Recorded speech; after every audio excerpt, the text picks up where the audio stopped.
Madame, monsieur, bonsoir. Faut-il légaliser la polygamie en Côte d'Ivoire? Il y a de nombreux polygames dans la société, les régions de la Côte d'Ivoire, les confessions religieuses également, et dans toutes les couches sociales. C'est un état de fait. Et pourtant, la monogamie est la loi en vigueur en Côte d'Ivoire. La polygamie est prescrite, a été prescrite depuis 1964. Un projet de loi initié par le député de Koumassi, l'honorable Yacouba Sangaré, dénonçant ce qu'il appelle une hypocrisie généralisée, a été déposé pour légaliser la polygamie optionnelle. Dans l'opinion publique, le sujet divise. De la passion, des controverses, une aberration, une libération pour certains, des solutions pour d'autres, de la régression également. On ouvre le débat ce soir et nous avons des débatteurs de haut calibre avec nous ce soir. Nous avons l'honorable Sangaré Yacouba. Il est avec nous. Honorable Sangaré, bonsoir. Bonsoir, madame. Alors, vous êtes député de Koumassi, vous êtes l'initiateur de cette proposition de loi. En effet. Très bien. Monsieur Seibi Jamal, bonsoir à vous. Bonsoir, madame. Alors, vous êtes sociologue et c'est un sujet qui divise. Et donc, vous êtes là pour être à l'écoute en fonction des différents phénomènes que l'on peut observer. Vous aurez bien résumé en disant que je suis, on va dire, un ingénieur du social. Chaque fois qu'il y a une innovation dans la société, on est appelé pour pouvoir orienter, mais aussi attirer l'attention du décideur sur le devenir de la société. C'est pour cela que nous sommes là sur ce plateau ce soir. Très bien. Merci d'être là. Madame Florence Tano. Oui. Madame, merci d'être là. Merci. Vous êtes directrice du genre et de l'équité au ministère de la Femme, de la Famille et de l'Enfant. On aurait tendance à penser que vous avez un parti pris dès qu'on parle de femmes, famille et enfants. Oh, je pense qu'on devrait plutôt penser que ça nous intéresse à un plus haut point, parce qu'il s'agit de famille. Quand on parle de polygamie ou de monogamie, c'est une question de famille. Et donc nous sommes là pour parler au nom de la famille de Côte d'Ivoire. Très bien. Alors quand on parle du genre, on enferme le genre en pensant à la femme. C'est à tort qu'on le fait? C'est ce travail-là que nous sommes en train de faire pour permettre à toute la nation, à toutes les populations, pour qu'ils comprennent que la question du genre est un concept scientifique qui parle des hommes et des femmes. Comment aider les hommes et les femmes à bénéficier de tous les bienfaits de la nation. Donc c'est une question d'égalité entre hommes et femmes, tout simplement. Très bien. Monsieur Guillaume Bateau, merci d'être là. Merci, Mariam. Alors, vous êtes directeur de rédaction du journal Notre Voix. Absolument. Et donc, vous avez, bien sûr, vous êtes le porte-voix de beaucoup de questions que se posent. Absolument. En tant que journaliste, en tant aussi que citoyen, on est témoin de ces débats. Chacun a son point de vue. Nous sommes là aussi donner le nôtre ce soir. Très bien. En tout cas, merci à mes débatteurs. Et juste avant d'aller plus loin, nous avons un élément de reportage. Nous sommes allés dans des familles qui représentent ce soir le débat, c'est-à-dire une famille où le monsieur est polygame, tout semble bien se passer, et puis une famille où le monsieur est monogame, et il semble être également content de la situation. Il y a vraiment débat. C'est un élément de Davis Oyo. De la ville de Séguéla, il est 20h. Yaya est polygame depuis plus de 20 ans. Il rentre du travail.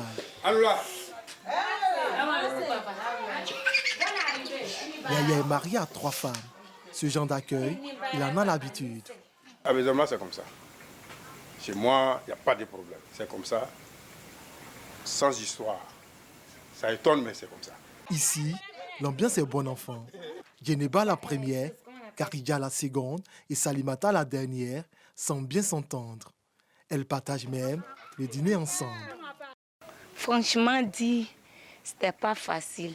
Mais une loi que Dieu a établie, un être humain ne peut pas s'opposer à ça.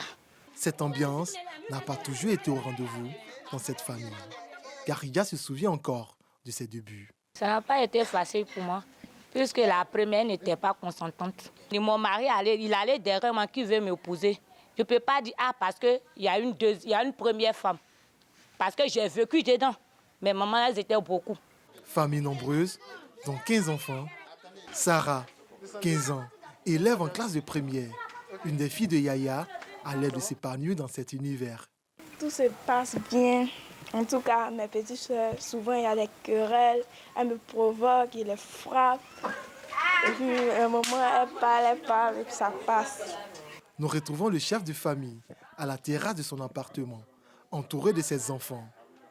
Pour maintenir la paix et l'harmonie dans le foyer, le cinquantenaire impose le dialogue permanent et les jours sont partagés à part égale. Sur ce plan-là, nous, on s'est assis et on est tombé d'accord. Parce que dans toutes choses, il faut dialoguer. Voilà, c'est ce qui provoque la paix qui est chez moi ici. C'est une semaine. Une semaine. Depuis la proposition du projet de loi du député de Koumassi, Yacouba Sangaré, sur la légalisation de la polygamie, le chef de famille rêve de son adoption. Ça nous réjouit. C'est ce qui me bloque actuellement. Je n'ai pas encore fait de mariage légal. Et bon, ça me pénalise souvent parce que au niveau des assurances, par exemple, on va te dire, la femme doit être légalement mariée pour avoir une carte d'assurance. Bon, tu vas donner la carte à qui pour laisser le qui? Le jour se lève sur Séguéla, chef-lieu de la région du Ouagadougou.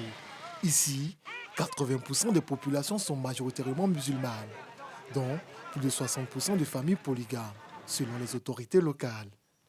Chez les Diabatés, le pourcentage se confirme. Installé à Séguéla depuis 29 ans, Brahima, 65 ans, enseignant à la retraite et marié à 2 femmes depuis près de 20 ans. J'ai épousé une femme à l'âge de 23 ans. On a vécu ensemble pendant 10 ans. Mais pendant les 10 ans, chaque fois, il y avait des problèmes d'infidélité. Et on a fini par rompre. Et j'ai épousé une autre femme après le départ de la première. Je lui ai dit que je ne vais pas me contenter d'une femme. Parce que quand l'autre est partie, je sais quelles difficultés j'ai affrontées. Dans les premières années, son foyer était source de frictions et de tensions. Pour mettre fin aux disputes interminables de ces 2 femmes, Brahima a trouvé une parade. Il y a 3 appartements du même plan. Il y a la première femme qui est ici, et la deuxième là, et au milieu c'est pour les enfants. J'ai fait en sorte de séparer les 2 femmes pour éviter les tensions. Si on veut être polygame, il faut quand même avoir les moyens de sa politique. Parce que si vous n'en avez pas les moyens, ça va entraîner beaucoup de problèmes. Djeneba, la seconde épouse, se souvient encore du calvaire vécu avec sa co-épouse. Comme nous sommes séparés là, c'est ça qui a fait que ça va maintenant. On ne peut pas vivre ensemble. Sinon, tous les jours, il y a discussion. Quand lui aussi vient comme ça, là, il n'est pas en paix. Donc, quand c'est comme ça, là, vraiment, c'est un peu gênant. Durant cette période, les enfants étaient également perturbés par cette ambiance. L'ambiance était tendue. Elle ne mangeait pas la nourriture. Et puis elle ne se parlait pas. Bon, nous, ça nous affectait un peu. Comme elles sont séparées, il n'y a pas de discours. Aujourd'hui, Brahima a su se donner les moyens pour éloigner les disputes de son foyer. Loin des domiciles, les langues se délient. Les plus jeunes sont partagés. Afoussiata, elle contre cette pratique. Bon, je suis musulmane, je suis née pour nous trouver la chose, donc on fait avec quoi. Sinon, moi, je ne suis pas d'accord, je ne suis pas pour. Il y a trop d'histoires, les enfants, les parents, ça se discute. Souvent, même l'héritage fait que les enfants se lancent des sorts. On est en Afrique. Je préfère être seule avec mon mari et mes enfants que d'avoir une coépouse. Direction Abidjan, la capitale économique, précisément chez la famille Cocotré. Haute décor, même son de cloche. Entouré de leurs petits-enfants, le chef de famille, marié depuis plus de 40 ans, donne les raisons de leur choix. Mon père, qui était un homme d'une grande valeur, une grande classe, à un moment donné, s'est retrouvé avec 2 épouses. Et il a fait des enfants avec chacune des épouses. Et nous avons été témoins de la vie qu'il a menée. Et en ce qui concerne les enfants qui sont issus de ces 2 mamans, certains ont gardé l'exemple du père qui a épousé 2 femmes, et puis d'autres, comme moi, se sont dit, avec ce que nous avons vu, avec ce que j'ai vu, il ne faut pas reproduire l'exemple de papa. Ici, c'est la monogamie qui règne en maître et ce n'est pas son épouse qui dira le contraire. J'ai eu des tuteurs qui étaient polygames, mais c'était l'enfer à la maison, y compris pour les enfants, les épouses et moi-même qui étais la protégée. Donc c'est des choses qu'on ne peut pas conseiller parce que ça détruit les familles, ça détruit les enfants. Il faut dire les vérités, ça détruit les enfants. Pour le couple, l'adoption de cette loi serait l'ouverture de la boîte à Pandore. La polygamie, telle qu'on le perçoit aujourd'hui, c'est un système social qui admet pour un homme plusieurs femmes à la fois et pour une femme plusieurs hommes à la fois. On ne le dit pas suffisamment assez quand on parle de la polygamie. Mais ce sont les deux aspects. Pratique ancestrale, coutumière et autorisée dans certaines religions, force est de constater que la polygamie est loin de faire l'unanimité. Le projet de loi, qualifié de controversé sur la légalisation de la polygamie, a-t-il des chances de passer? De retour sur le plateau, après cet élément fort instructif qui nous met dans une situation de débat, parce que toutes les options sont justifiées d'une certaine manière. Dites-nous, Monsieur Seibitra, quelle est votre réaction après cet élément? D'abord, ma réaction, c'est de dire que ça fait débat. Dès l'instant où ça fait débat, ça veut dire qu'il n'y a pas d'unanimisme. Et les expériences tirées des formes, des différentes formes d'union qu'on a dans nos sociétés montrent bien que chacun a envie de faire valoir son modèle. Ben, je dois avouer que ce que je retiens de positif, c'est que nos sociétés africaines finissent par comprendre que nous ne devons pas être relégués au rang de consommateurs, consommateurs de culture. On doit être capable de produire. Maintenant, la question, c'est de savoir, est-ce que le modèle qu'on nous met sur la table ici, qui fait l'objet des débats, est-ce qu'il doit être accepté tel que présenté par l'honorable, ou bien encore, est-ce qu'il y a des amendements à faire si tant est qu'on devrait légaliser cette situation sociale qu'on trouve bien comme étant une injustice à certaines positions ou étant, j'allais dire, une régression pour d'autres. Donc, je suis là pour véritablement apporter l'éclairage que le sociologue peut apporter pour qu'on sache où on mettra les pieds, bien entendu, en s'apprêtant à assumer les conséquences. Très bien, merci à vous. Honorable Sangaré, quelle est la réaction que vous pouvez en avoir? Ma réaction est une réaction de satisfaction, parce que le premier objectif est atteint pour moi, de rompre avec la langue de bois, permettre aux Ivoiriens de débattre, de se regarder dans les yeux et de dire « faisons le constat de notre société ». Moi, le constat, je l'ai fait. J'ai commencé à travailler sur cette proposition de loi depuis 2014. Et je vais vous dire que c'est une femme, à l'époque députée, qui m'a inspiré. Elle voulait légiférer là-dessus et elle était ma voisine à l'Assemblée nationale.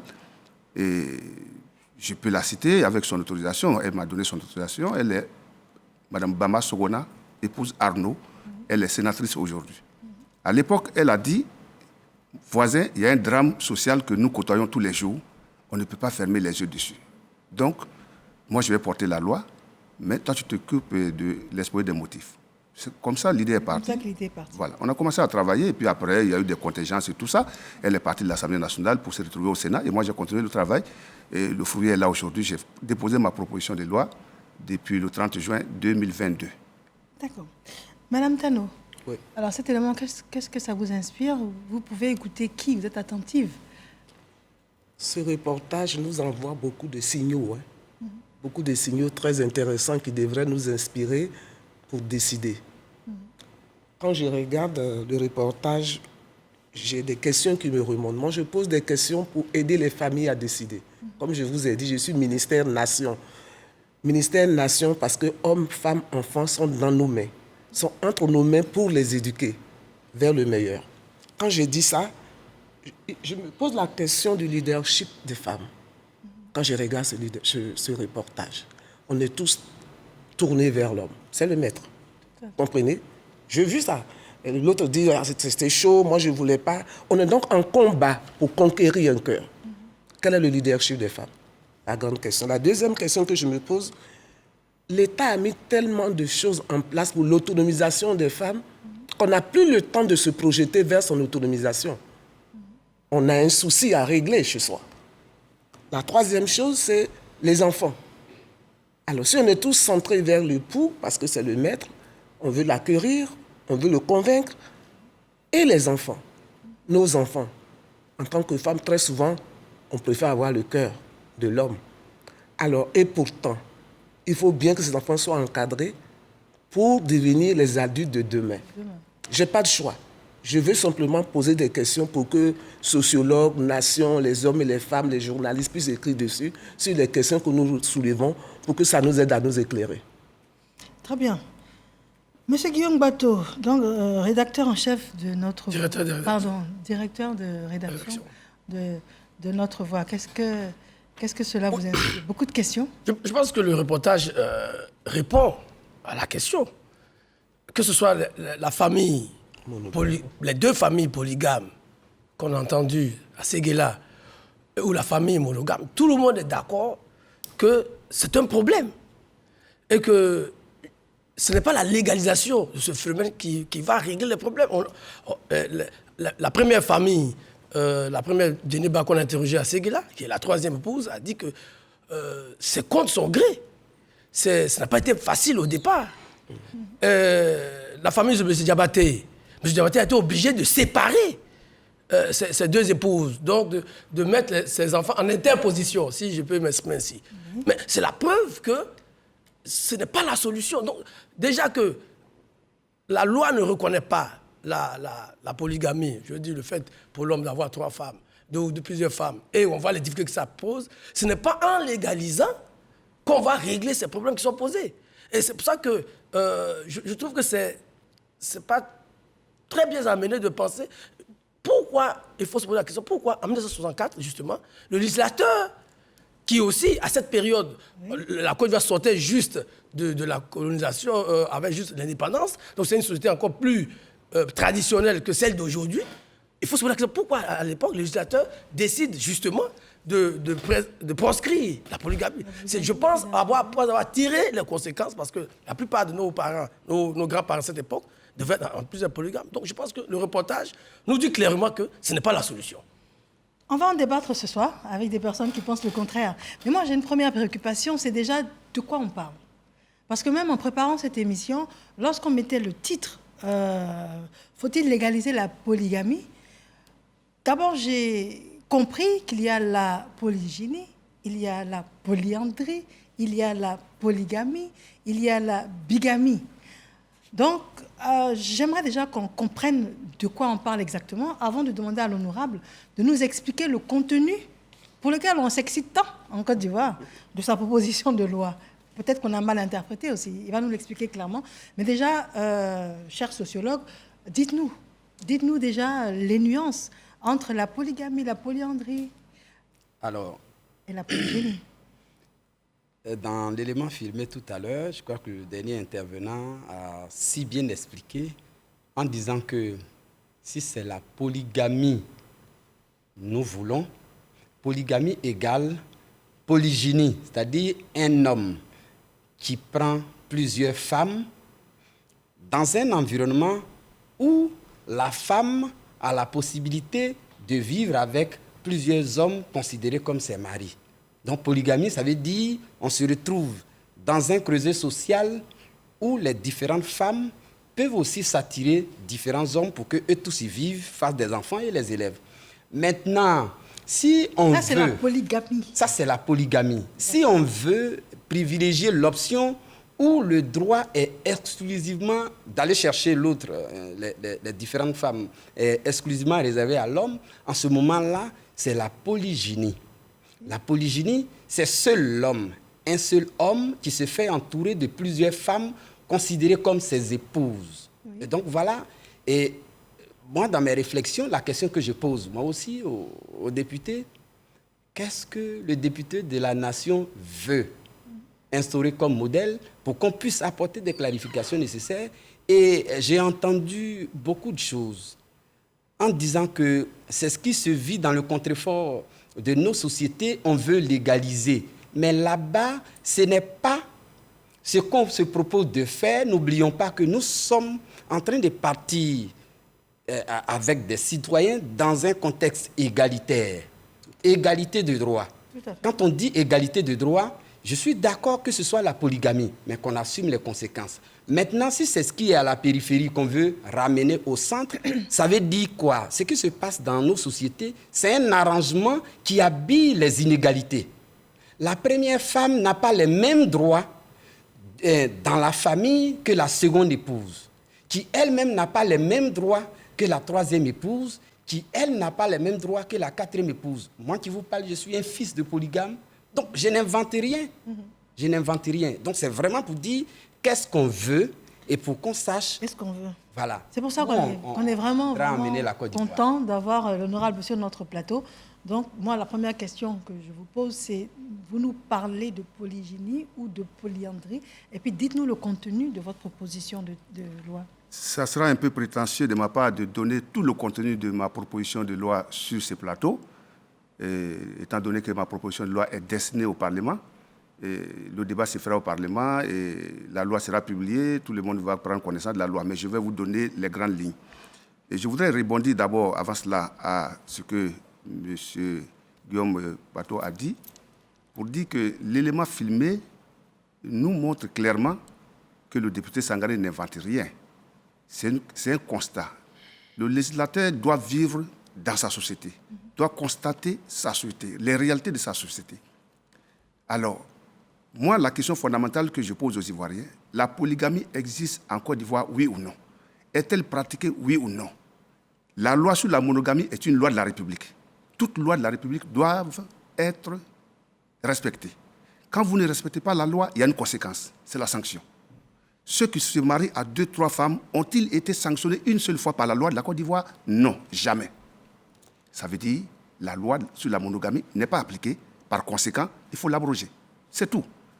Alors, depuis 1964, vous avez, M. Guillaume Bateau le dit, depuis 1964, la loi existe. Ça veut dire que en 1964, déjà, ils ont vu que la polygamie ne marchait pas. Ils ont mis la monogamie. Mais malheureusement, elle n'a jamais marché. Même les initiateurs de cette loi étaient des polygames. Ils sont restés polygames jusqu'à leur mort. Mieux, les enfants, ceux qui ont les cadres brillants, la Côte d'Ivoire en a tellement. Depuis 1960 jusqu'à nos jours, dans une proportion de près de 80%, la Côte d'Ivoire est dirigée par les enfants des polygames. Et Dieu se le sait, qu'est-ce qu'on a comme cadre compétent dans ce pays? Ils sont issus des familles et polygames. Donc ça veut dire quoi? La polygamie n'est pas une tare, contrairement à ce qu'on pense. Mais mieux, pour justifier cette proposition de loi, tout à l'heure dans l'élément filmé, on a dit qu'à Séguéla, il y a 60% des familles polygames. Vous voulez fermer les yeux sur 60% de la population dans une région? Ce n'est pas bien. Le rôle de la loi est de protéger. C'est un peu culturel aussi. On va voir qu'en fonction des régions, justement, l'aspect culturel, ça m'amène à répondre à votre question fondamentale et au développement du sociologue.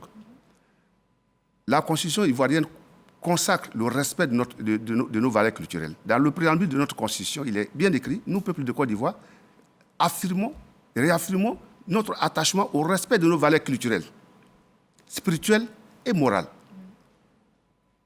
La polygamie est une valeur culturelle en Côte d'Ivoire. Pour une partie de la population, c'est une valeur spirituelle, mais c'est une valeur morale pour tout le monde. Ça ne choque personne parce que c'est une pratique qui se fait en Côte d'Ivoire. À partir de là, ma proposition de loi l'excision est une valeur culturelle qui est punie et puis c'est exécuté comme punition. Merci. Si c'est une valeur culturelle, il y a une loi qui sanctionne... Comme il y a une loi qui sanctionne également l'adultère. Oui, mais il n'y a pas de loi qui sanctionne la polygamie en Côte d'Ivoire. Non, on parle d'adultère, là on ne parle pas de polygamie, on parle d'adultère. Dès l'instant où le mariage est légalement contracté. J'arrive. Dites-moi la seule société, la seule région de la Côte d'Ivoire où la monogamie est la règle de base. On va débattre avec... Il n'y en a pas, il n'y a aucune. Vous ne pouvez pas me On va débattre avec tout. Il y a une seule région en Côte d'Ivoire où la monogamie est le choix exclusif. On va débattre avec tout le monde. Mais moi, ce que j'aimerais que vous puissiez nous dire, quels sont les points saillants de votre proposition de loi? Les points saillants, c'est d'abord permettre aux Ivoiriens de choisir leur régime matrimonial. Exactement comme on le fait quand on va à l'état civil. Le jour de son mariage, on vous pose la question, vous voulez la communauté des biens ou la séparation des biens?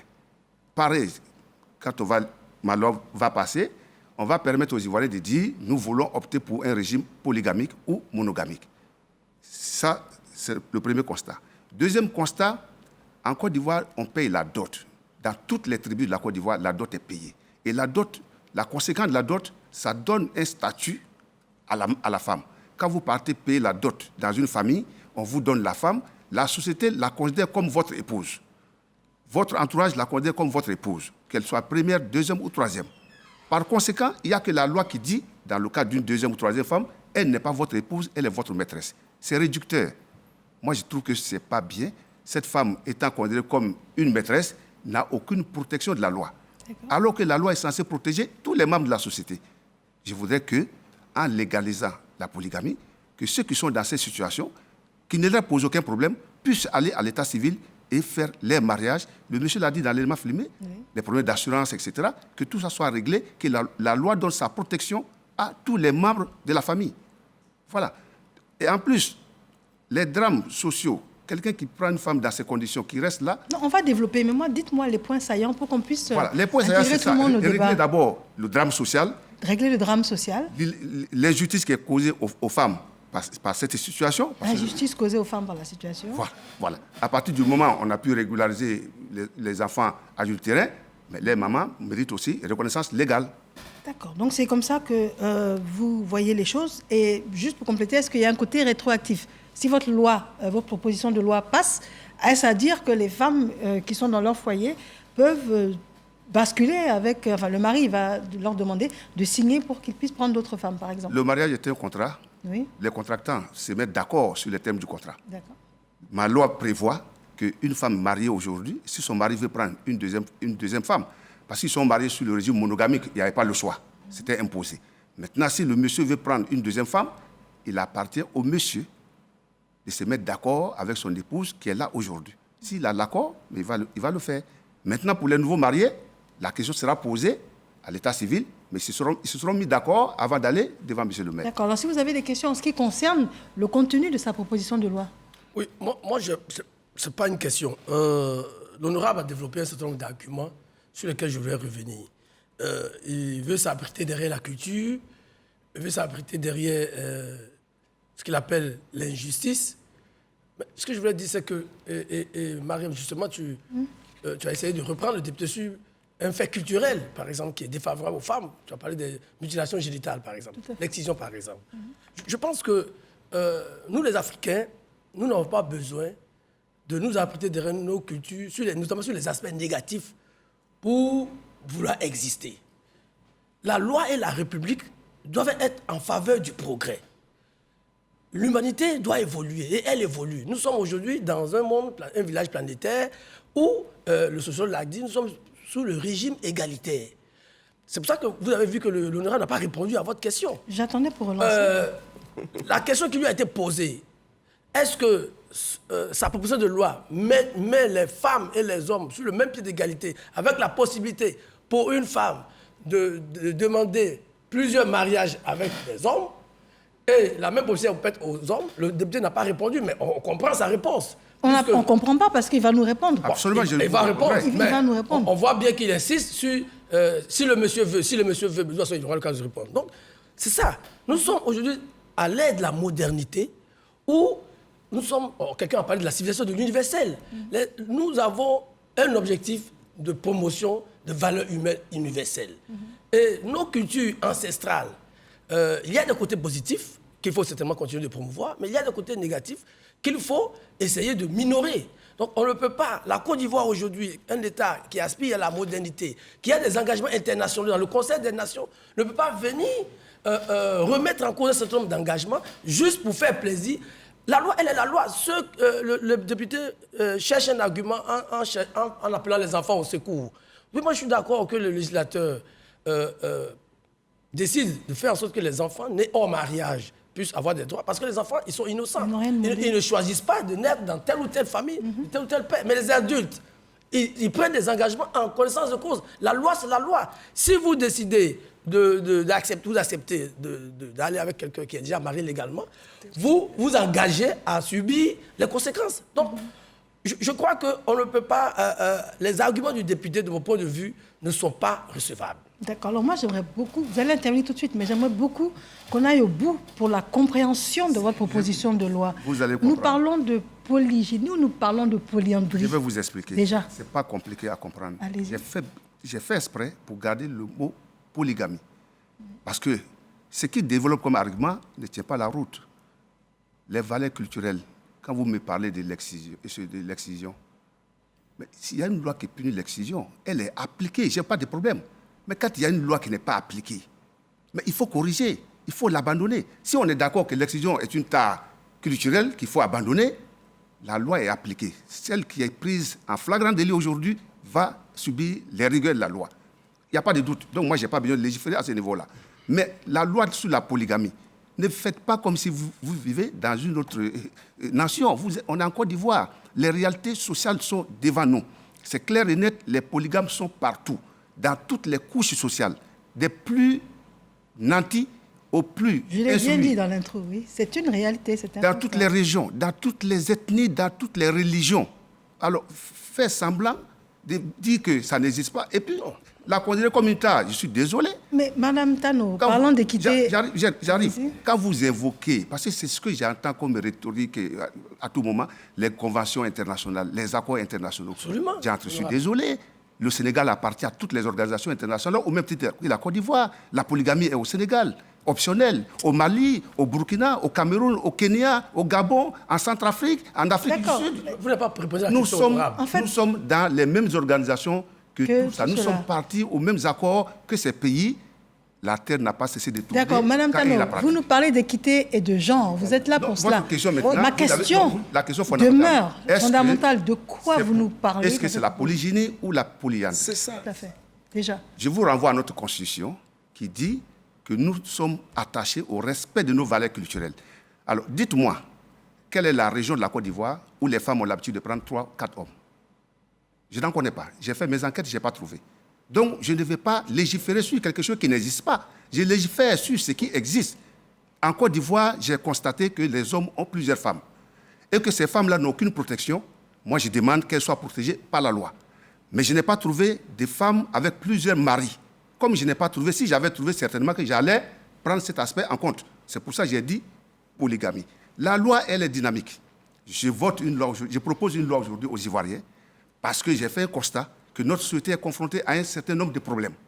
Dans 20 ans, 40 ans, d'autres législateurs vont constater des réalités du moment de la société, vont légiférer en fonction de cela. Je vous rappelle que ma loi n'est pas une nouvelle loi. Je ne fais que modifier et compléter une loi qui existe. C'est la loi 2019-570 du 26 juin 2019. Je ne fais que la modifier. Demain, d'autres personnes vont modifier cette loi conformément aux réalités du moment. D'accord. Madame Tano, votre réaction? Moi, je dis que le député est dans son rôle. En tant que député, ils doivent nous faire des propositions de loi.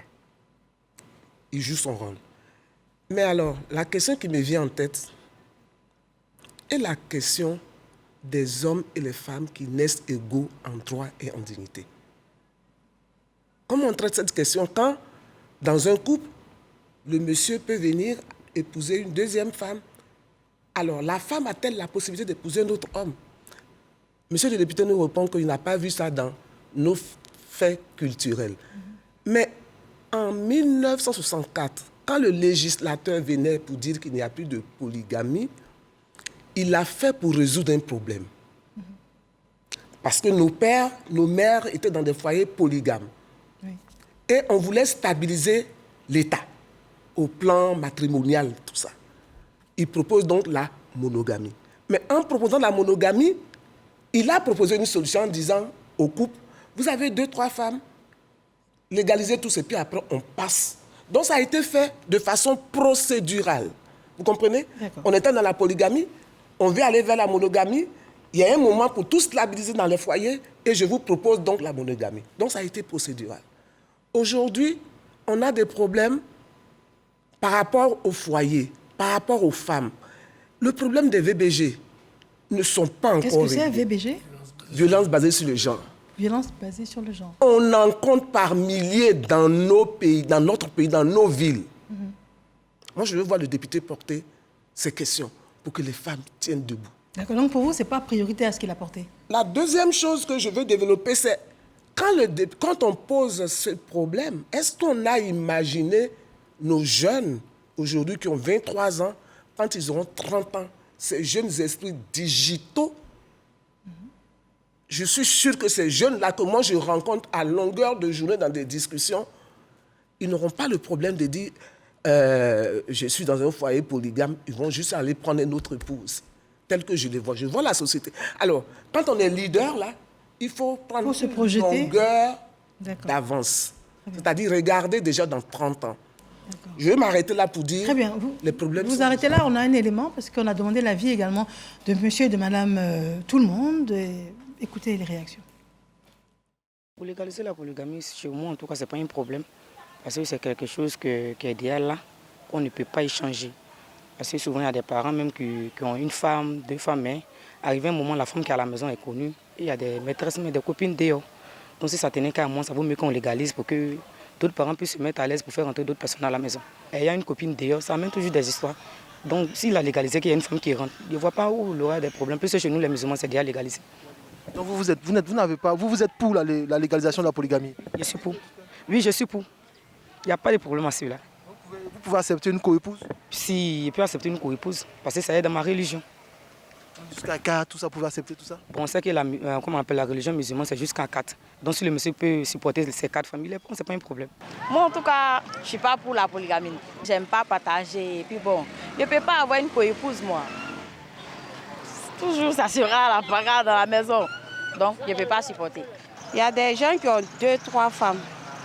Aujourd'hui, on dit la femme qui est légalisée, c'est elle qui prend tous les biens. Si le projet donne l'occasion à 2, 3 femmes, c'est une bonne chose. Pour moi, ça n'a pas créé la tension au sein de la famille. Je suis prête à accepter une coépouse parce que moi-même, mon père avait deux femmes. Oui. Et puis les femmes s'attendaient très bien. Donc moi-même, mon père même de son vivant, sa première femme, c'est elle qui était notre maman. On appelait nous-mêmes notre maman, notre tante. Et c'est notre première maman, là, on appelait maman. Et c'est comme ça. Si nous, on ne t'a pas dit que nous ne sommes pas de même mère, tu ne vas pas savoir. Légaliser la polygamie, c'est une très bonne chose pour moi. Ça ne me plaît pas. Ça ne me plaît pas du tout. Parce que quand le monsieur a plusieurs femmes là, la première même, celle qui a souffert avec le monsieur, souffre à la maison, il ne fait rien pour la femme. Mais les autres là, eux, il fait tout pour eux, pour les autres femmes là. Ceux qui sont la première la souffre. C'est pourquoi les femmes n'aiment pas la polygamie. Parler de la loi, mais c'est une bonne chose pour nous, musulmans, parce que je suis musulman. Pour les musulmans, nous sommes liés à se marier à 4 femmes. Donc pour moi, c'est une bonne chose. C'est pour éviter, je ne sais pas, de gauche à droite, pour profiter de gauche à droite et pour avoir plusieurs copines, c'est pour éviter ça. Pour moi, c'est une bonne chose. Si c'est légalisé déjà, ça va éviter à monsieur de partir de gauche à droite pour moi. Raison pour laquelle je dis que c'est une bonne chose. Moi, j'ai 2 femmes. Il n'y a pas de tension puisque les 2 femmes ne vivent pas ensemble. Je n'ai pas de tension à la maison. Je ne vis pas avec les 2 femmes dans la même maison pour éviter beaucoup de choses. Parce que l'autre peut dire que c'est moi qui ai fait ça, l'autre peut dire que c'est pas moi qui ai fait. Donc pour éviter tout ça, mettre chacune de ses côtés. C'est ce que je préfère. Oh, personnellement, je ne pense pas que la polygamie ce soit quelque chose qui soit positif. Je ne pense pas qu'il y ait le truc de positif là-dedans. Pourquoi? Parce que bon, dans un foyer, pour un homme qui est polygame, la femme, il y a la rivalité qui est là. Ça peut créer plusieurs choses entre les femmes elles-mêmes et les enfants aussi. Voilà. Ça peut créer quoi? Ça peut créer des conflits. Voilà. Parce qu'aucune femme ne voudrait partager son homme avec une autre femme. Ça, c'est la réalité, on le voit tous les jours. Voilà. L'islam recommande, à condition d'être honnête, loyal envers toutes les 4 femmes. C'est-à-dire qu'il ne faut pas avoir de parti pris. Il faut les aimer au même niveau, du même degré. Voilà. Pourtant, on sait tous qu'un homme ne peut pas aimer plusieurs femmes de la même façon. Ce n'est pas possible. Alors, le problème est complexe, vous allez réagir tous là-dessus. Mais juste avant, honorable, dites-nous dans votre proposition de loi, l'homme doit pouvoir épouser combien de femmes? 4 comme peut-être avec l'islam, ou bien plus, ou bien moins? Vous savez, ma loi n'a rien à voir avec la religion, donc je ne veux pas faire d'amalgame. Ma loi, j'ai constaté ce qui se passe dans la société, et c'est pour ça que je précise, c'est dans toutes les régions. C'est dans toutes les ethnies, c'est dans toutes les religions en Côte d'Ivoire. Donc, ça n'a rien à voir avec la religion. Je n'ai pas mis de limitations. Il ne m'appartient pas dans la loi de mettre des limites. La loi ne peut pas aller dans les détails. Cette loi, si elle passe, il y aura certainement des décrets d'application qui vont détailler un certain nombre de choses, peut-être certaines conditions, peut-être des capacités. Si vous n'avez pas... Dans l'élément filmé, le monsieur a dit qu'il faut avoir les moyens, même la femme a dit qu'il faut avoir les moyens. Tout ça, ça va être déterminé certainement par décret. Mais la loi pose le principe. Et pour revenir à madame, qui est la tutelle au niveau de la femme et de l'enfant, la famille, je voudrais dire qu'en 1964, la loi de 1964 était en réalité une loi d'orientation. Parce qu'on voulait créer la famille nucléaire. A-t-on reçu? Cette loi a-t-elle produit les effets escomptés? Faites le constat, c'est non. La famille nucléaire n'a pas existé et la polygamie a continué à progresser et elle est là. Elle se vit de différentes manières.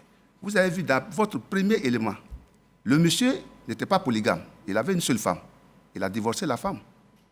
Et pourtant, ce n'était pas un couple polygamique à l'époque. Ils étaient seulement monsieur et madame. Ça veut dire que quand ça ne marche pas entre des individus, ça ne marche pas. Ça n'a rien à voir avec la polygamie. Parce que si la polygamie était une tare, comme on veut nous le faire croire, la Côte d'Ivoire serait au Moyen-Âge, parce que ce sont les enfants des polygames. Comme vous faites référence au premier élément, on a vraiment le sentiment que le monsieur, dans l'élément, on a montré qu'il a une frénésie pour les femmes. Comme s'il ne pouvait pas se suffire d'une seule femme. Donc c'est un peu différent, c'est pas par... Non. Alors, est-ce qu'on peut dire quelque chose? Oui, je vous en prie, allez-y. Parce que le député, moi je me dis, par hypothèse, si l'honorable s'explique et monopolise la parole, c'est qu'il y a parfois des confusions ou un manque de clarification. Je vais aller sur 3 points, rapidement. Allez-y. Le premier point, c'est que nous, on appelle abusivement en Côte d'Ivoire des gens mariés. Ce sont des célibataires qu'on a fabriqués à l'hémicycle. Tant que l'union, même monogame, n'est pas portée devant l'officier d'état civil, ce sont des célibataires. Je veux que quelqu'un sur ce plateau me contredise. Ça veut dire, peu importe le nombre de femmes qu'on a, tant qu'on n'est pas passé devant l'officier d'état civil, on est célibataire.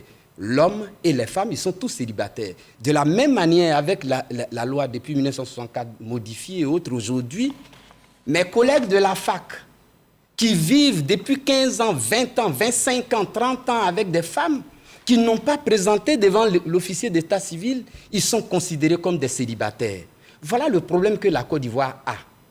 Le problème, ce n'est pas le passeport, que j'appelle le passeport de la polysexualité qu'on veut donner. Parce que ce que nous sommes en train de voir, l'enjeu, c'est comment l'homme va légitimer toutes les possibilités pour aller contracter des relations sexuelles ici ou là pour que la loi l'accompagne. Ce que nous sommes en train de dire, nous sommes en train de nous éloigner du modèle. Le modèle n'est jamais ce qu'on souhaite. Mais le modèle, c'est l'élément vers lequel on tend. Alors, moi, je me dis, si le député ne tranche pas, moi, je dis, c'est qu'il veut légaliser, là. S'il légalise la polygamie, c'est un droit qu'il donne à la femme. Elle est libre de l'utiliser. Elle est aussi libre de renoncer à son utilisation. C'est-à-dire l'homme qui va envoyer 2, 3, 4 femmes, l'épouse a le droit consacré par cette loi-là d'emmener d'autres hommes. Et la loi va la protéger. C'est pour cela, moi, sociologue, j'attire son attention. Qu'est-ce qu'il veut? On est là pour l'aider. Et je termine en disant que, moi, je dis, moi, je ne suis pas contre ce qu'il veut légaliser, ce qu'on va appeler la polygynie. Mais cette polygynie-là, pour moi, pour la légaliser, on part sur le principe qu'il n'y a plus d'option dans les régimes matrimoniaux. Nous tous, on va se marier sous le régime de communauté de biens. Moi, si je prends la première femme, elle et moi, les richesses qu'on aura produites au sein du couple, elle a la moitié, j'ai la moitié. Là, on va en parler dans les solutions. Je finis rapidement. Si je prends la seconde épouse, elle va prendre la moitié de ma moitié, mais pas la moitié de la dame. Parce que ce que nous sommes en train de voir, au fur et à mesure qu'on prend les femmes, on les laisse et on va à géométrie variable dire qu'on les aime équitablement alors qu'elles souffrent. Parce qu'elles n'ont pas voix au chapitre. Dans les milieux sociaux où on est, parce qu'ici on parle des citoyens, on ne parle pas des mamans dont les consciences sont entretenues par, je vais dire, la religion. Parce qu'on a parlé de l'islam tout à l'heure là. On ne discute pas avec l'imam qui vient, j'allais dire, lire des sourates. Mais ici, on vient avec son avocat devant le juge. Parce que nous sommes en train de nous préparer à faire de nos familles des tribunaux où on va avoir chaque femme avec son avocat, en train de défendre son droit parce que son homme est là, au nom de la loi, pour continuer à vivre dans cette famille-là. Très bien, M. Boiteau, Guillaume. Oui, je pense que le sociologue fait bien de planter le décor. En même temps, je pense qu'il laisse planer le doute. Je crois que l'honorable, son propos est clair. Il a illustré en disant qu'il n'a vu nulle part dans nos régions de Côte d'Ivoire une femme avoir plusieurs hommes. Donc, il a exclu la possibilité pour la femme, dans le cadre de sa loi, d'avoir plusieurs hommes. Ça, au moins, on peut le lui reconnaître. Il a dit sur ce plateau. Le droit n'exclut pas. Mais sa loi, oui, mais droit à quelqu'un, ça c'est un fait.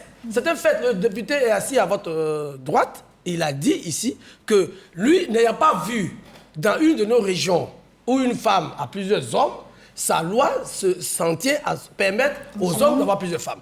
Donc déjà, sa loi a un caractère discriminatoire.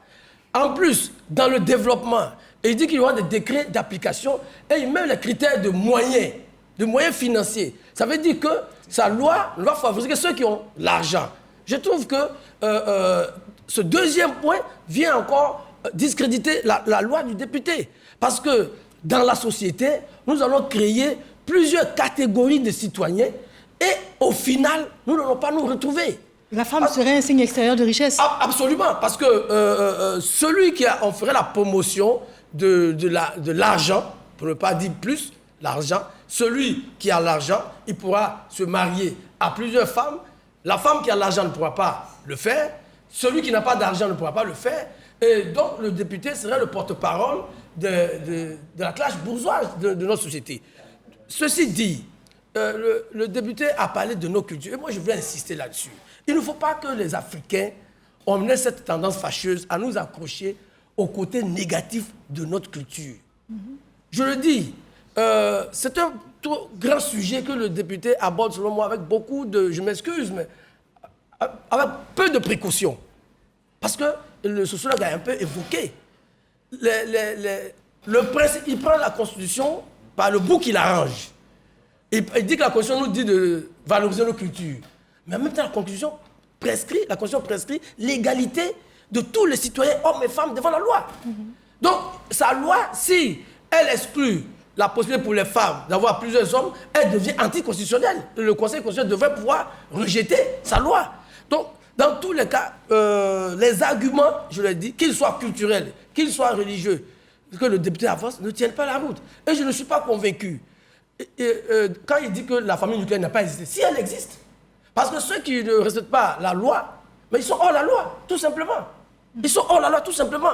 Ceux qui ne respectent pas la loi sont hors la loi et il y a des conséquences. Il dit qu'il n'y a pas de répression, mais si.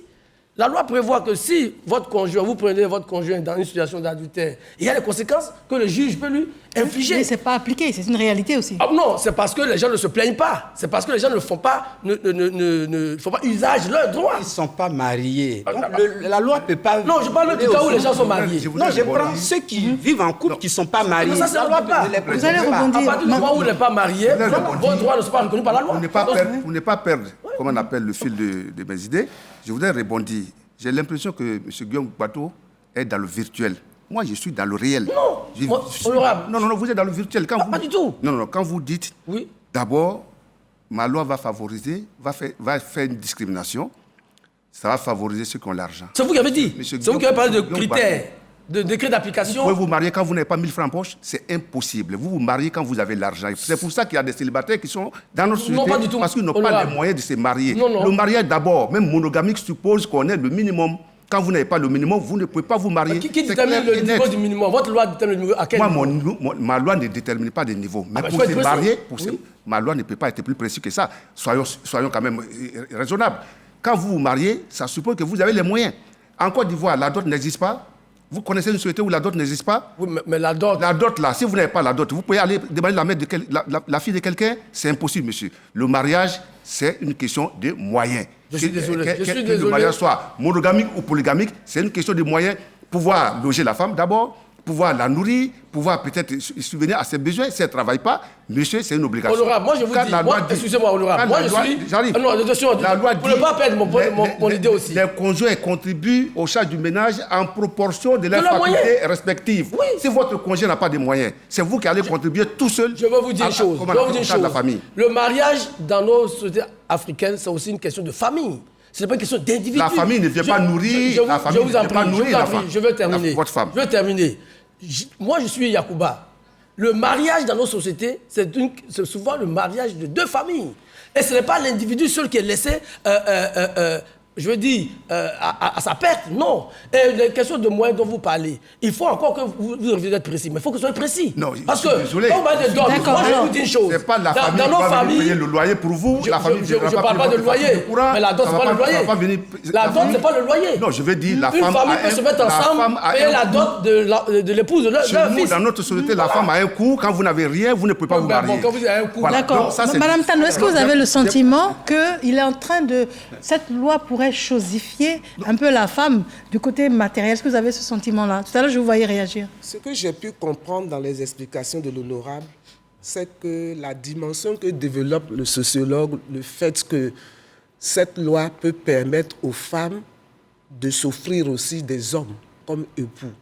Ça, j'ai pu comprendre dans la loi de l'honorable que cette dimension n'a pas été prise en compte. Il peut nous éclairer si je me trompe. Je vais le faire avec plaisir. Parce que en donnant l'exemple des faits culturels, il a dit que dans nos faits culturels, il n'y a pas cette dimension. Donc je crois, on peut honnêtement reconnaître que je propose telle loi, mais cette dimension-là, je ne l'ai pas prise en compte, on va la revoir. Je pense que je n'ai pas envie de dire ça, mais je vais dire que c'est plus crédible de dire ça pour reculer, pour bien revoir cette loi. La deuxième chose que je veux dire, quand on a regardé ce reportage où les jeunes gens ont été questionnés,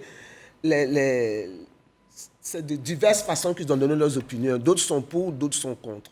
Ça veut dire que si cette loi-là pose déjà des problèmes de différentes positions, on ne peut pas aller directement comme ça. Si on tient compte des différentes familles de Côte d'Ivoire, si on regarde les femmes des champs, les femmes des campagnes, des villes, les familles des campagnes, des villes, les familles ivoiriennes qui se battent chaque jour pour élever leurs enfants, qui vendent au marché pour élever et éduquer leurs enfants, il faut aller les écouter. Il faut aller les écouter. Je crois que le premier débat qui a lieu ici est une première étape. Télévisée pour informer la nation ivoirienne. Mais il faut continuer le débat. Il faut aller écouter, aller aux portes pour écouter la population ivoirienne si elle est pour ou contre. Vraiment, c'est ce que moi je propose en tant que ministère de la femme, de la famille et de l'enfant. Très bien. Alors, s'il vous plaît, oui. je vais rebondir à cela parce que pratiquement elle nous propose un référendum.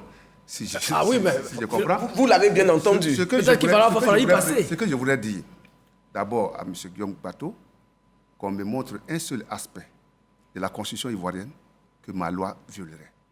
Le principe d'égalité entre femmes et hommes, je ne l'ai jamais violé dans ma loi. J'ai dit polygamie. Je n'ai pas dit polygynie, je n'ai pas dit polyandrie. Mais vous n'êtes pas prêt à vous battre également pour imposer ce côté-là? Je ne viole pas la loi. C'est un seul côté que vous prenez en compte? Moi, pour le moment, ma loi, le terme est générique. Ça englobe les deux termes, polygynie et polyandrie. Ok, dites-le. À ce point de vue, je n'ai pas touché, j'arrive, je vais développer. Je n'ai pas donc violé la Constitution. Maintenant, les pratiques de la société actuelle vont permettre aux hommes, parce que c'est déjà de ça qu'il s'agit, ils vivent déjà dans ces situations, s'ils le veulent. Parce que quand je vous entends parler, vous évoquez les difficultés des femmes, tout ça, je comprends. Difficultés que je partage. Je n'ai jamais pris cette position. Moi, mon problème est quoi? Est-ce que ce que je propose est obligatoire? Non. optionnelle. Non, on veut juste comprendre ce que vous proposez déjà. Alors que la monogamie, telle qu'elle est pratiquée aujourd'hui, elle est discriminatoire parce qu'elle viole le principe de la laïcité de l'État de Côte d'Ivoire. Il y a au moins 45% de la population ivoirienne dont les convictions les permettent de prendre 2 femmes. Il y a une bonne partie de la population ivoirienne dont les convictions ne les permettent pas de marier 2 femmes. Vous voyez, la loi doit être à équidistance de toutes ces chapelles-là afin que chacun fasse en fonction de sa perception. Vous voulez vous mettre en couple, vous dites à votre épouse, je vais prendre 2 femmes. Si elle accepte, vous partez sur cette base-là. Moi, le week-end dernier, j'étais au Cameroun.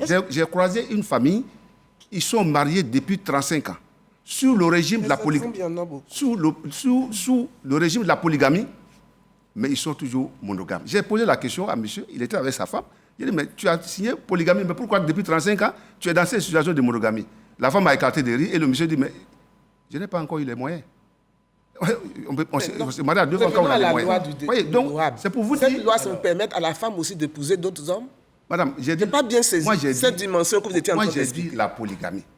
Parce que ce que les gens comme Guillaume Pateau cherchent, c'est de dire il apporte un porte-à-faux à la Constitution. Non, vous n'allez pas m'attraper sur ce terrain. Mais seulement, le comportement du citoyen doit obéir à une certaine règle, la morale. On a tous le même problème sur ce plateau-là. Oui. C'est qu'on n'a pas compris exactement ce que vous êtes en train de nous dire concernant la loi.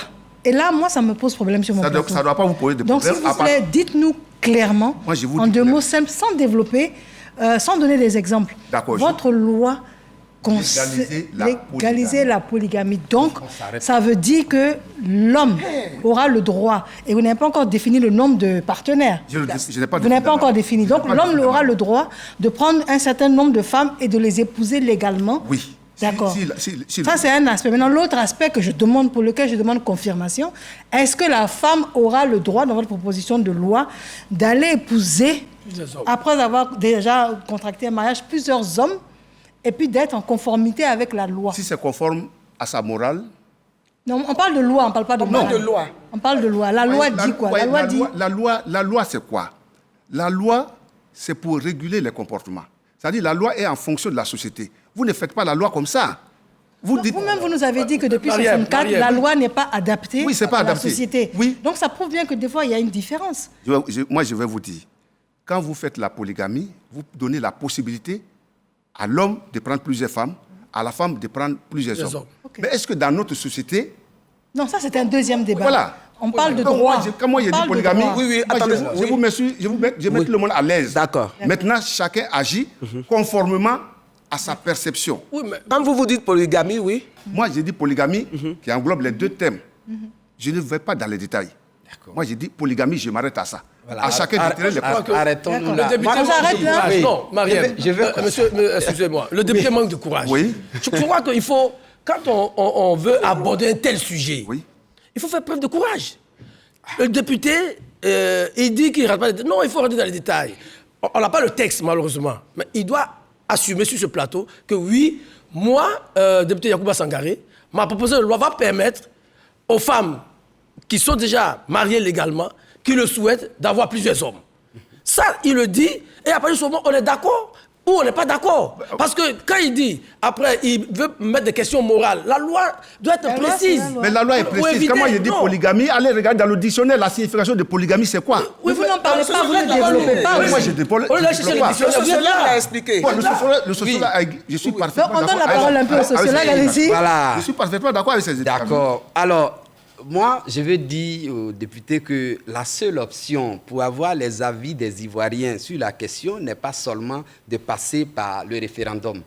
Moi, je suis enseignant-chercheur, je fais partie des laboratoires des équipes de recherche, je suis un enseignant spécialiste des questions sociales. C'est ça. Je sais que les députés, sans forcément passer par le président de la République, vous pouvez réunir les moyens qu'il faut pour nous mettre sur le terrain, pour qu'on fasse une étude de référence sur la question. Pourquoi pas? Parce que c'est important de faire une étude de référence, une étude pluridisciplinaire sur la question.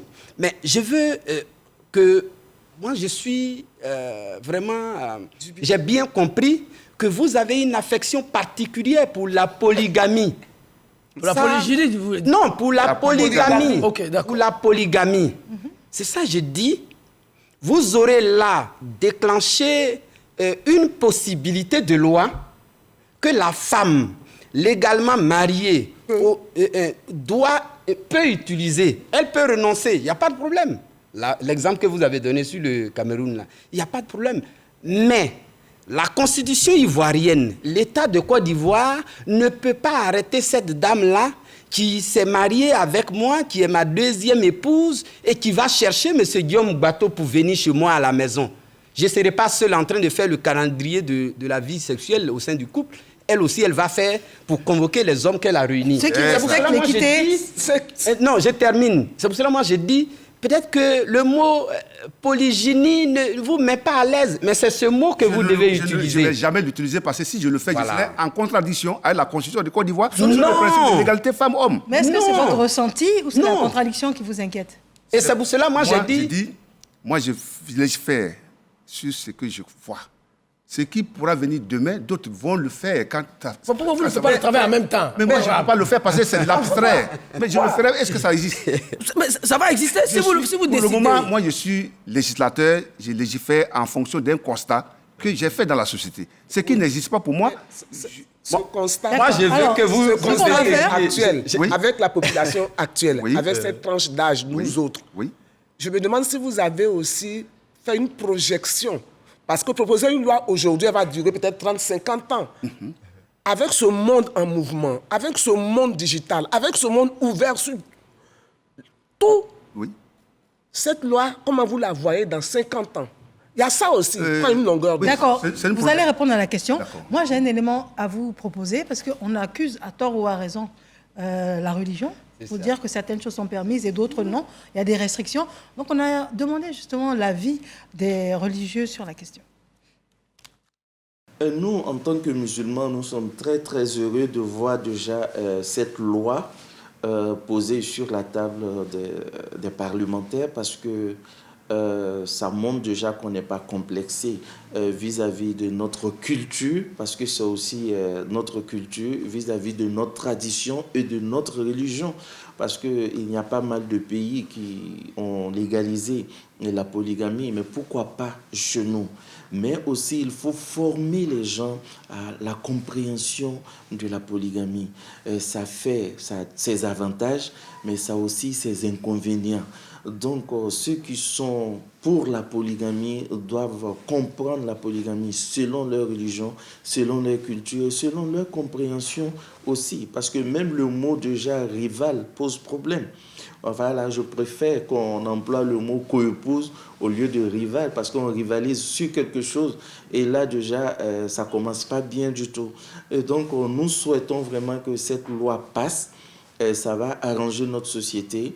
Et ça va nous sortir de l'hypocrisie et aller à la sincérité. Et aussi, ça va orienter même les croyances à Allah subhanahu wa ta'ala, parce que souvent, on est dans un foyer, on ne peut pas divorcer. On ne peut pas aussi se trouver une solution qui va améliorer notre condition de vie et ça devient vraiment un problème. Et si la polygamie n'est pas légalisée, il y aura encore plus de divorces dans notre société. Et ça, c'est sûr. Pour créer Ève, Dieu a pris une côte pour fabriquer Ève, pour qu'elle soit l'épouse d'Adam. Ça veut dire que le modèle qu'il donne à la société, aux hommes, c'est la monogamie. Prenons quelques cas de la Bible. Salomon qui était un roi, il était riche. Et puis, à cause de sa sagesse, de sa renommée, les gens lui apportaient leurs filles. Donc, il a été obligé de marier plusieurs femmes. Mais on a vu comment Salomon a terminé sa vie. Ce n'est pas un modèle qu'on peut proposer à la société d'aujourd'hui. Quittons le cadre de la Bible. Allons dans la vie pratique. Dans la vie pratique, déjà même avec une femme, il y a beaucoup de problèmes. Mais quand on vient à avoir 2, 3, 4 femmes, enfin plusieurs femmes, les problèmes s'augmentent. Les litiges entre les coépouses les litiges entre les demi-frères, les enfants finissent par s'haïr entre eux. Parce que leurs mères ne s'entendent pas, il n'y a pas d'harmonie entre les mamans. Donc, les enfants sont poussés à entrer dans ces polémiques. Donc, déjà, dans la société même, on voit réellement que la polygamie n'est pas quelque chose à conseiller. Alors, à toutes les étapes, on réalise qu'on est vraiment à un carrefour où il y a différentes options qui sont envisagées, et même jusque dans la religion, les gens ont le choix. Oui. Vous étiez en train de parler. Voilà, parce que moi, je ne suis pas très à l'aise pour discuter religion. Parce que la religion est basée sur des dogmes. Moi, je suis un homme de science. Nous, on est à l'aise avec les contradictions. Donc, je veux dire, et c'est d'ailleurs ce que les dialecticiens disent, ce que chacun veut, c'est le contraire de ce que l'autre veut. Mais on en arrive souvent à un consensus, à un compromis. Alors, ce que nous sommes en train de voir, parce que la religion travaille sur des consciences pour les modéliser, pour que l'individu accepte les dogmes, les prescriptions religieuses. Donc, là où la religion fait bien son travail, ces situations sociales-là, telles que prescrites, sont vécues avec l'accord des individus, tout et tout. Mais ici, on parle de citoyen. Le citoyen, c'est celui qui ne vient pas affirmer sa religiosité. Il justifie sa position par rapport aux droits que la nation, c'est-à-dire l'État, lui donne. C'est pour cela, moi, je dis, si on légalise la polygamie, qu'on ne puisse pas être étonné de voir la femme accompagnée par la République en train d'envoyer chez le premier mari d'autres hommes. Si on n'est pas d'accord, pour régler la question est simple. On change la notion parce que le mimétisme cosmétique dans lequel nous nous sommes mis depuis toujours, qui nous crée des problèmes. Pourquoi les gens qui ont une seule femme ne vont pas devant l'officier d'état civil pour, j'allais dire, régulariser ou officialiser leur union? Si le législateur prend des lois que les gens ne viennent pas, est-ce qu'on pense que c'est parce que l'homme a envie de plusieurs femmes qu'il ne vient pas? Et ceux qui gardent leur femme pendant 20 ans, 30 ans, et qui, à la veille de la retraite, viennent un après-midi avec la dame toute fatiguée pour dire « il faut signer parce qu'on attend une pension dans les semaines qui arrivent ». Le problème, ce n'est pas le nombre de femmes qu'il faut à un homme. Le problème, c'est notre rapport à la loi. Si on a fini de voter la loi, mais pourquoi les députés ne descendent pas dans les universités? Vous voyez les présidents d'université? Mettez-nous en mission. Parce que ceux pour qui vous votez les lois là, il faut qu'on leur parle, il faut qu'on les écoute, il faut qu'on prenne en compte leurs desiderata. Parce que venir se marier, au moment où une cérémonie de mariage dure quelques minutes devant le maire. Moi, je suis marié, ça a fait bientôt 10 ans. La mairie ne m'a jamais appelé. Mais au village, pourquoi les gens font confiance aux processus sociaux endogènes? Parce qu'au village, le témoin de mariage, tous ceux qui rentrent dans le mariage, ils surveillent l'avenir et le vécu du couple. C'est pour cela que les gens préfèrent rester. À l'entendre parler, est-ce que vous avez anticipé, vous avez projeté les conséquences si un projet de loi tel passait? Je dis que la loi est dynamique. La loi n'est pas taillée dans le marbre, ce n'est pas figé. Vous voyez, il faut faire attention. Il ne faut pas rester dans le mimétisme, comme il a dit. Quand on dit on ne légifère pas pour une catégorie de la population. C'est pour ça que j'ai insisté sur le mot optionnel. Mais la loi actuelle qui impose la monogamie, mais elle n'est pas réaliste, cette loi. Donnons la possibilité. Laissons le citoyen choisir. Mais pourquoi vous voulez revenir sur les fondamentaux de notre Constitution? Les fondamentaux de notre Constitution ne sont pas touchés. Au contraire, je les valorise. Non, la monogamie faisait partie depuis... La monogamie, c'est une loi, c'est la loi de 64. Tout à fait, oui. Mais comme elle n'a pas marché, la loi n'a pas fonctionné, elle ne fonctionne pas. Et doit-on garder une loi qui ne marche pas? Mais comment le député peut décréter que la loi de 64 n'a pas marché? Ça ne marche pas pour la simple raison que les polygames sont là. Mais les polygames, ils sont hors la loi. Les polygames, ils sont hors la loi. Honorable, avec tout le respect que je vous dois, excusez-moi de vous dire que c'est une affirmation gratuite. C'est pas gratuit. Si. Peut-être des chiffres, des statistiques. Il faut qu'une étude... Est-ce qu'il y a des chiffres? Est-ce qu'il y a des statistiques? S'il vous plaît, il faut qu'une étude soit conduite pour dire depuis 1964, quand on a établi la monogamie, voilà les résultats. On observe des polygames cachés, mais une étude scientifique va nous donner les... Moi, j'ai des statistiques. Parce que j'ai mené des enquêtes, justement. Quel est l'échantillon de vos enquêtes? Quel échantillon? Je vais vous dire. Nous sommes 25 millions. Sur ce plateau, vous avez entendu 60% des polygames à Séguéla. Est-ce que c'est moi qui ai donné ces chiffres? Quelle enquête? Quelle est votre source? C'est la RTI qui nous a donné l'information. Quelle est la source de la RTI? La source, moi, ma source, c'est la RTI. Oui. 60%. Okay. Vous voyez? Donc, ne faites pas semblant. Monsieur. Les statistiques, moi, le jour où vous serez à l'Assemblée nationale, quand on va faire le débat, vous allez voir que devant mes collègues, je donne les statistiques. Mais donnez-le aussi. Je ne vous donne pas parce que je ne suis pas à l'Assemblée nationale. Oui, mais la loi actuelle... Nous sommes devant les Ivoiriens. C'est la propriété. Les Ivoiriens... Nous regardent. Je leur demande de prendre les mal en patience parce que le débat va se faire. Les statistiques sont connues, sont là. On connaît le nombre de couples mariés à l'état civil. Oui. On connaît le nombre de concubins qui vivent maritalement, mais qui ne sont pas passés devant l'officier de l'état civil. On connaît le nombre de couples polygames, c'est-à-dire qui vivent les polygames de fait, je veux dire. Vous voyez, il a touché un point. Ils n'ont pas la reconnaissance de la loi. La loi ne les reconnaît pas comme telle. Mais nous sommes en contradiction absolue avec notre société. Vous partez payer la dot. La dot a une valeur pour nous. Ça a une signification. Mais ça ne vous donne pas le droit de dire je suis marié. Mais nous-mêmes, on a un problème dans notre société. Il faut... D'accord. C'est pour cela. Moi, je veux vous avoir comme un allié. En tant que ministère de la Femme, de la Famille, de l'Enfant, je veux vous avoir comme un allié. À partir de cette télévision, de ce plateau, je voudrais vous avoir comme allié. J'irai vous voir pour que, en plus de cette option que vous êtes en train de porter, je vais vous engager à porter la question de l'égalité entre hommes et femmes. Je vais vous engager à porter la question de l'autonomisation. Je vais vous engager à porter la question de la représentativité des femmes à l'Assemblée nationale. Parce que là aussi, les femmes sont en nombre réduit et leur voix ne porte pas. Madame Tano, ce que j'aimerais vous dire à sa décharge, c'est qu'il a bien précisé que les raisons donc, qui ont motivé c'est pour donner un certain confort financier à la mère, par exemple, d'un enfant adultérin, lorsqu'il s'agit d'une relation. Est-ce que là, vous n'avez pas l'impression que là, il tient compte à un moment donné de l'intérêt de la femme? Avant peut-être, Madame Tano, puisque tout à l'heure, je vous laisser mon tour de parole. Je vais vous demander de me céder aussi le vôtre. Oui, allez-y. Mariam, c'est un faux argument. C'est un faux argument. Un vrai faux argument. Non, c'est un vrai faux argument, merci. Docteur Dites-nous. Oui. Alors, d'abord, il y a beaucoup de sujets. Sur la question, l'honorable dit que c'est à l'initiative de Mme Bamba Songona, épouse Arnaud, qu'il a décidé de porter cette loi. La loi qui existe aujourd'hui, on a parlé de laïcité, on a parlé de certaines choses, prescrit un certain nombre de fonctionnements de notre société. Tous ceux qui ne s'y conforment pas sont hors la loi. On ne va pas leur faire plaisir en faisant régresser notre société. Je suis désolé. Je suis désolé.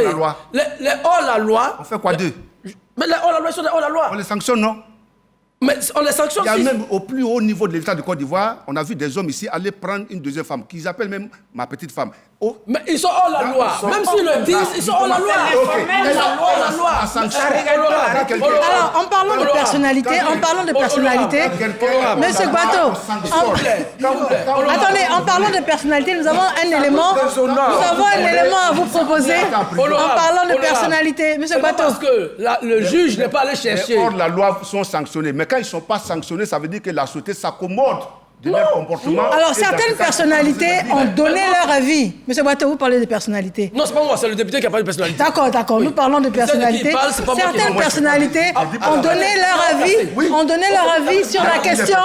Alors, certaines personnalités ont donné leur avis sur la question. Je vous propose de les écouter. C'est un élément de Achille Godreau. La Constitution, elle est claire.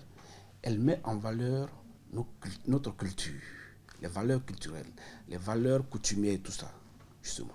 Vous voyez, il n'y a pas longtemps de cela, il y a une loi qui est venue à l'Assemblée sur l'homosexualité. On a parlé d'orientation sexuelle. Ce jour, à l'Assemblée nationale de Côte d'Ivoire, il y a eu un seul homme. Il n'y a pas eu de parti politique.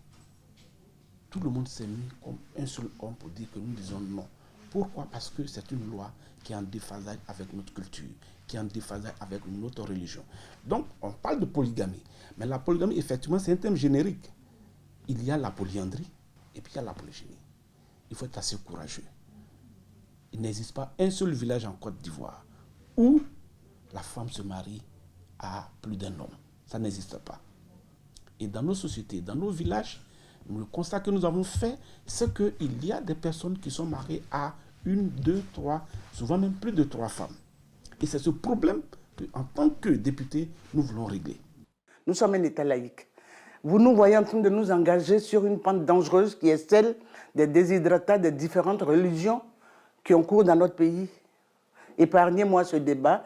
Et c'est pour cela que lors du point de presse, nous avons interpellé le député de Koumassi en lui disant qu'il est en train d'ouvrir une boîte de Pandore et qu'il prenne le garde de ne pas faire exploser en fait la société ivoirienne, parce que le danger il est là.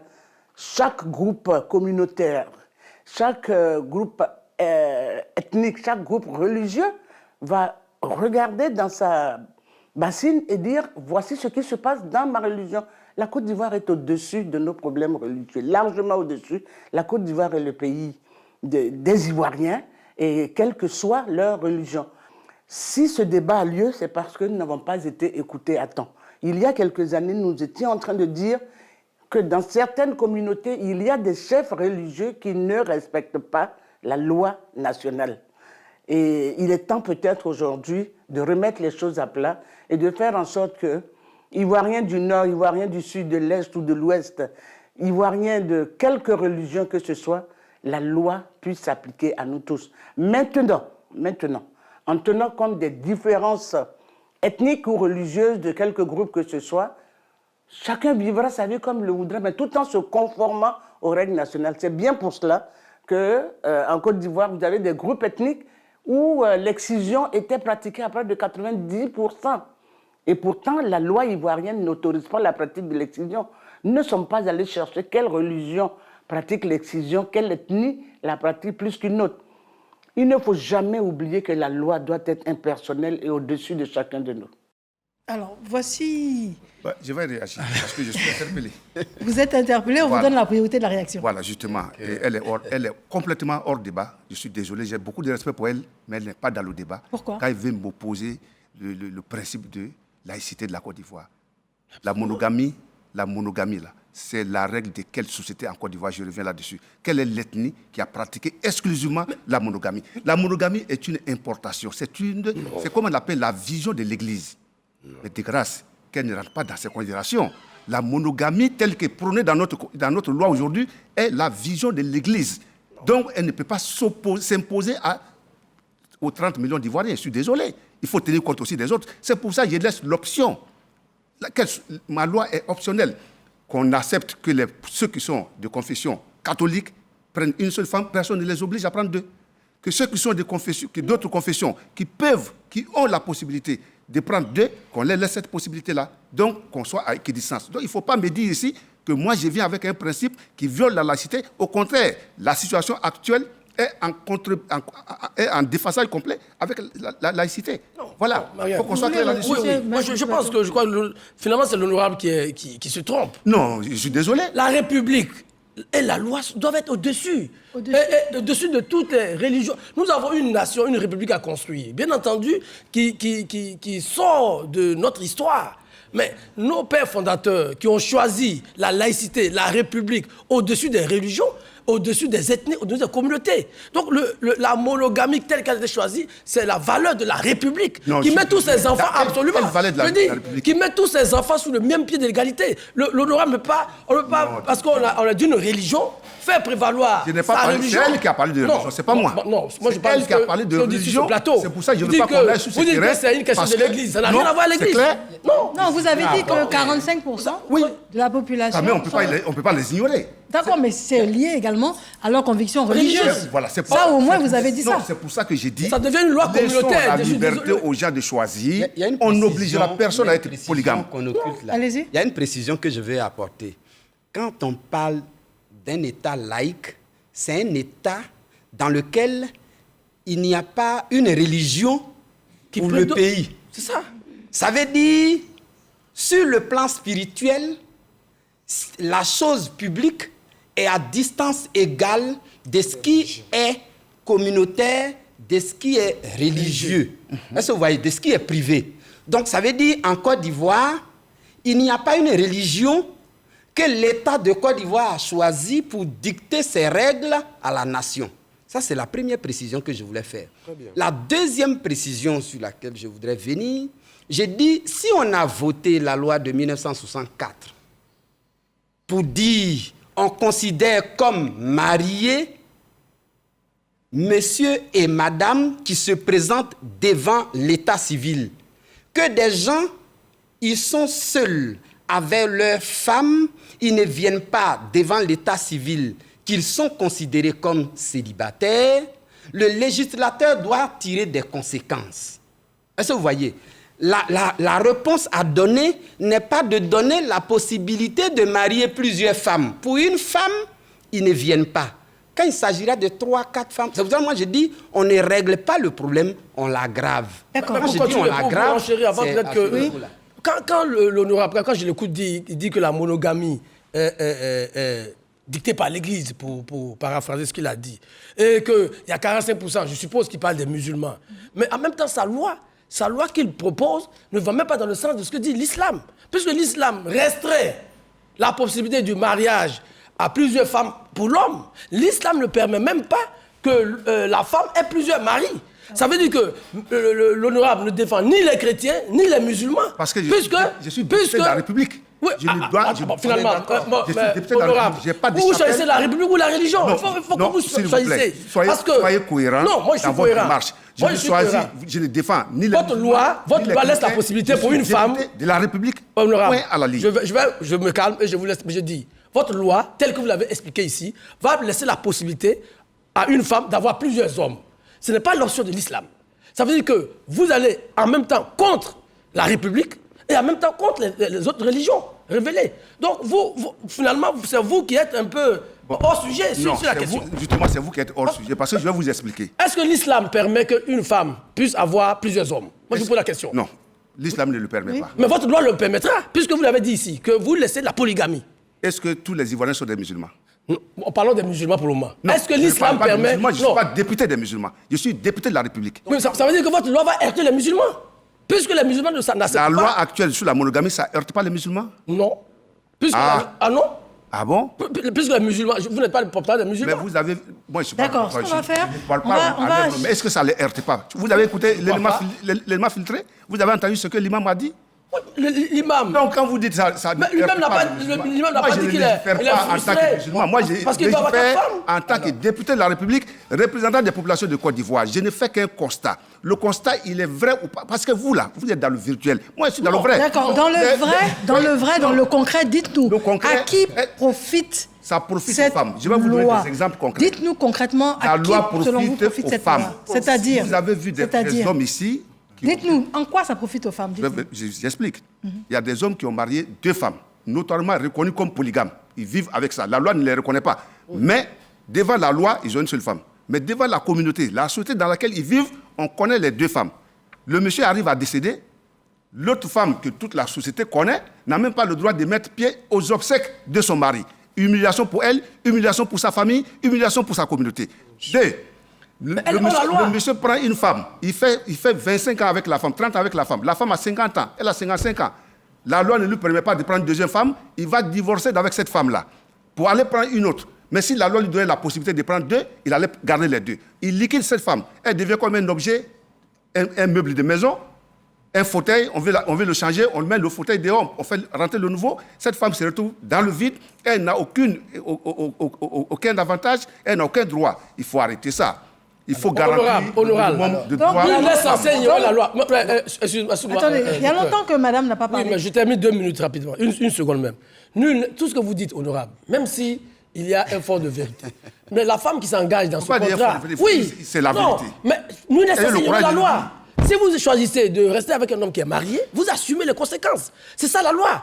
Parce que vous ne pouvez pas dire que moi, comme je suis hors la loi, il faut que la loi me rejoigne dans l'illégalité. Ça coûte quoi à la loi de régler la loi est due, mais c'est la loi. La loi doit dit protéger tous les membres de la société. Oui. Pourquoi? Ça nous coûte quoi? Moi, législateur dépend de loi aujourd'hui pour la protection de cette femme-là. Ça nous coûte le désordre, ça nous coûte l'instabilité. Parce que vous ouvrez la possibilité à une femme d'avoir plusieurs hommes. Et je vous dis que votre loi va créer plus de désordre. Les femmes ivoiriennes, ayez du respect pour les femmes ivoiriennes. Les femmes ivoiriennes ne vont pas prendre 2 hommes. Mais ce sera la loi qui leur permettra de le faire. Elles ne le feront jamais. Mais la loi leur permettra de le faire. Qu'est-ce que vous en savez? Pas forcément. Si vous avez cette loi, elle aura la possibilité de le faire. Non. Pourquoi? Alors, moi, ce que je voulais Allez-y, dire, c'est là où on a besoin de votre médiation. Voilà, ce que je voulais dire dans l'exemple de l'honorable. Alors, vous allez certainement payer mes honoraires, je vais vous aider. Oui, moi je peux venir à l'Assemblée nationale vous aider. Il y a beaucoup de choses à régler dans la question. On va saisir le président de l'institution. Alors, moi je vais prendre déjà 2 options. Un homme qui vit avec 2 femmes, qui n'a pas marié légalement la première, lui et les 2 sont des célibataires. Au vu de la loi. Ce sont des célibataires. Peu importe le nom qu'il va prendre, ils sont des célibataires. Ça, c'est la première option. La deuxième option, il a 2 femmes. Et il a marié légalement la première. Est-ce que vous voyez? L'autre est dans l'anonymat. Elle n'a pas de droit. Et c'est dans ce contexte-là, je voulais commencer pour terminer sur le premier. Alors, dans ce contexte-là, vous avez reconnu l'enfant que cette dame l'a fait à travers une loi qui a été votée. Bien sûr. Moi, pour des questions d'équité, moi je dis que cette femme-là doit pas être reléguée au rang de pondeuse, où elle fait des enfants et puis la République reconnaît. Mais la réponse qu'on donne pour donner un statut légal à cette femme-là, c'est pas la polygamie. C'est ça. Moi, je regrette. Absolument. Pour moi, c'est une question de capacité financière ou sociale du monsieur. Mais il peut rester avec l'épouse légale et donner 15%, 20%, 30% de ses ressources à l'autre. Parce que moi, je dis, ce qu'on pourrait faire pour cette dame-là qui a décidé d'aller avec, de voler en seconde noce avec ce monsieur-là, elle a d'abord accepté de nier une partie de son droit.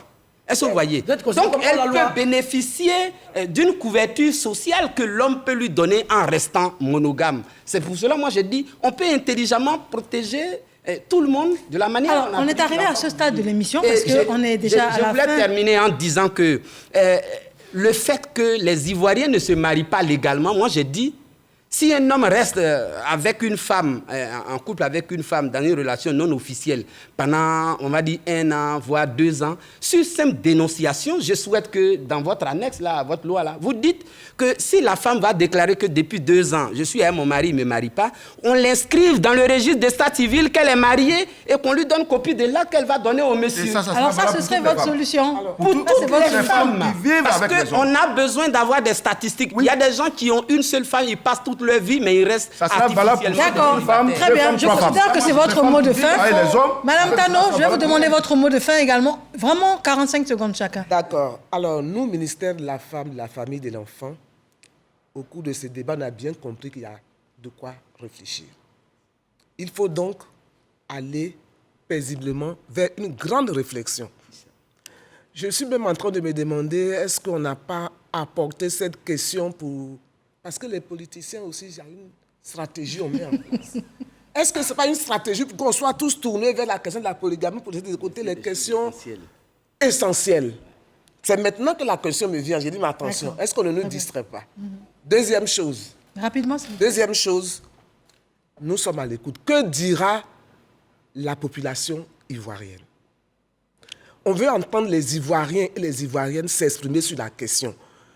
Nous, ministère de la Femme, de la Famille et de l'Enfant, nous organiserons des plateaux aussi, hein, des panels avec les sociologues, avec tous les experts, toutes les compétences, pour qu'on s'écoute.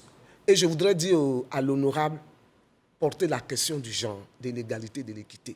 C'est vrai, vous voulez légaliser la polygamie, il y a plusieurs pans que vous devez regarder de près, comme le sociologue l'a conseillé.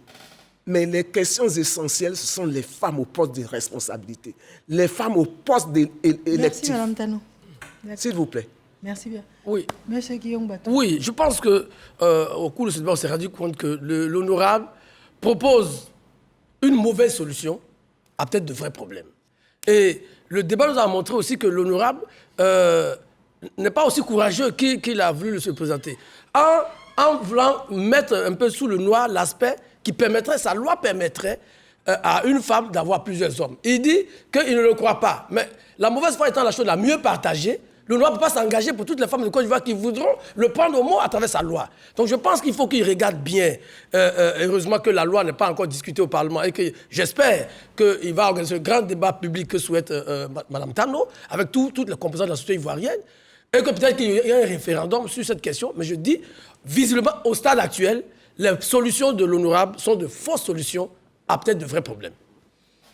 Très bien. Alors avant de vous demander de conclure et peut-être de rebondir également, moi, j'aimerais savoir, quand l'homme va... les bagues, où est-ce qu'il les met? Parce qu'il peut en prendre plusieurs. Donc, comment ça se passe? Je me suis vraiment posé cette question-là. Non, c'est une belle question, mais je voudrais vous rappeler que nous avons 10 doigts. Ah, d'accord. Voilà, donc ça, c'est pas en tout cas une préoccupation majeure. D'accord. Alors, ce que je voudrais dire... Et puis, juste, dites-moi, où est-ce que vous en êtes réellement par rapport au projet. Au projet. Le projet, voilà. La proposition a été déposée donc, sur le bureau de l'Assemblée nationale. J'ai saisi officiellement le président de l'Assemblée nationale le 30 juin. Et c'est le 7 juillet que j'ai fait mon point de presse pour informer l'opinion nationale, opinion que je respecte beaucoup. Alors, donc, les autres étapes ne sont pas, en tout cas, de mon ressort. Le président de l'Assemblée nationale va passer donc, la loi devant la conférence des présidents, qui, après avis de recevabilité, va transmettre au président de la République, qui va certainement transmettre au Conseil constitutionnel, qui va donner son avis. Ça va revenir à l'Assemblée nationale, attribué à une commission, la commission des affaires générales et institutionnelles, face à laquelle je vais donc défendre ma loi, et après ça va aller en plénière. Alors, ceci dit, je voudrais vous dire merci de nous donner cette opportunité d'éclairer la lanterne des Ivoiriens et rassurer par la même occasion les Ivoiriens que la proposition de loi que j'ai faite n'est contre personne, c'est juste pour régler des problèmes qui sont là, qui sont réels. Mais elle n'est pas obligatoire, cette polygamie, elle est optionnelle. Ça ne va pas obliger les Ivoiriens. Contrairement à ce que j'ai entendu, on ne va pas nous imposer sa polygamie. On ne l'impose à personne. C'est le libre choix du citoyen. Vous voulez être polygame, vous le devenez. Vous voulez être monogame, vous le restez. Mais c'est la loi qui vous donne la protection. Il faut protéger toutes les femmes. Les femmes sont un maillon un peu faible de la société, les femmes comme les enfants. La loi a déjà trouvé la solution pour les enfants en reconnaissant les enfants adultérés. Allons jusqu'au bout.